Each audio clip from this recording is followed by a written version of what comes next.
Signal light আছে কিন্তু আলো নেই, ইউটার্ন আছে কিন্তু চলার সুযোগ নেই, আর এর মাঝেই যানজটে আটকে নাকাল খুলনাবাসী। ডিজিটাল যুগে যখন ঢাকাসহ দেশের বিভিন্ন শহরে এআই ক্যামেরা ও ডিজিটাল সিগন্যাল লাইটের ব্যবহারে কমছে যানজট, ফিরছে সড়কে শৃঙ্খলা, তখন বিভাগীয় শহর খুলনা যেন ভিন্ন চিত্র। নগরীর কোথাও নেই কার্যকর সিগন্যাল লাইট। অচল সিগন্যাল লাইটে আলো জ্বলার বদলে বাসা বেঁধেছে পাখি। অন্যদিকে খুলনার বিভিন্ন গুরুত্বপূর্ণ মোড়ে 4 থেকে 8টি রাস্তা থাকা সত্ত্বেও ইউটার্ন বন্ধ করে ব্যারিকেড বসিয়েছে ট্রাফিক পুলিশ। ফলে তৈরি হচ্ছে দীর্ঘ যানজট, বাড়ছে নগরবাসীর দুর্ভোগ। অভিযোগ রয়েছে, যানজট কমার বদলে ইউটার্ন বন্ধ করে একপাশে দাঁড়িয়ে মোটরসাইকেল আটক ও মামলা দিতেই বেশি আগ্রহী ট্রাফিক পুলিশ। এবার ওই জায়গাটা ট্রাফিক থাকে না, হ্যাঁ ওই যে একটা পাগল দিলেন, ওই যে বাসি মাথা ওই সে পাগল করে ট্রাফিক কেন? সরকার যারা চাকরি করে তারাই করবে এইসব পাগল ছাগল করে কিছুর জন্য। যদি সিগন্যাল লাইটগুলো ঠিক থাকে তাহলে ঢাকা শহরে যেরকম রাত 4টির সময় গেলেও আপনার মনে করেন যে দেখা যায় যে গাড়িগুলো অটোমেটিক বেঁধে করে দাঁড়ায় থাকে। এরকম যদি সিগন্যালগুলো থাকে, যদি পুলিশ কোনো দায়িত্ব করে, তাহলে এই ব্যারিকেডের কোনো দরকারই আসে না।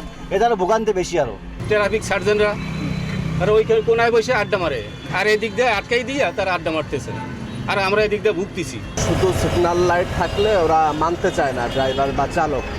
সিগন্যাল লাইটের পাশাপাশি আমাদের দায়িত্ব পালন করতে হয়, তা না হলে আমাদের দেশের মানুষ এখনো এতটা সচেতন না এবং আইনের প্রতি শ্রদ্ধাশীল না, যার কারণে শুধু সিগন্যাল লাইট থাকলে ওরা মানতে চায় না। সিগন্যাল লাইটের পাশাপাশি আমাদেরও দায়িত্ব পালন করতে হয়।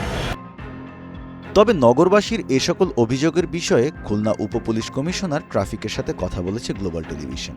গুরুত্বপূর্ণ ইউটার্ন বন্ধ থাকা এবং সিগন্যাল লাইট না থাকার বিষয়টি স্বীকার করে দ্রুত ব্যবস্থা নেয়ার আশ্বাস দিয়েছেন তিনি।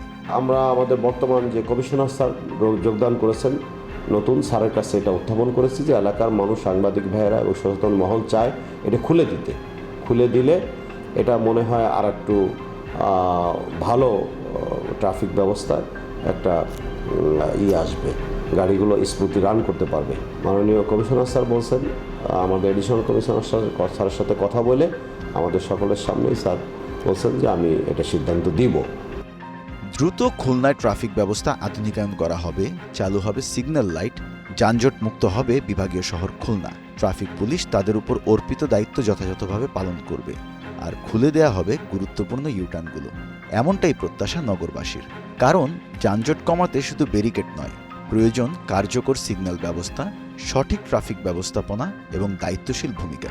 দেশের বাইরে যেভাবে সড়ক ব্যবস্থাপনা আছে, বাংলাদেশে কিন্তু সেইভাবে গড়ে ওঠেনি। সেই আইন এখানে বাস্তবায়ন করতে গেলে যানজট আরও বাড়বে। আমরা মনে করি যে ইউটার্ন নামে যে ভোগান্তি শহরে নতুন তৈরি হয়েছে, এতে সাধারণ মানুষের কোনো উপকার হয় না, বরঞ্চ ট্রাফিকের যেসব কর্মকর্তারা রাস্তায় দায়িত্ব পালন করে তাদের অনেকটা স্বস্তি মেলে। যানজট নিরসনের জন্য ট্রাফিক বিভাগকে আরও কার্যকর পদক্ষেপ নিতে হবে এবং সিগন্যাল বাতি যেগুলো শহরের কোথাও নেই সেগুলো যেন পুনঃস্থাপন করে ডিজিটাল মাধ্যমে যেন ট্রাফিক ব্যবস্থাপনা পরিচালনা করা হয়।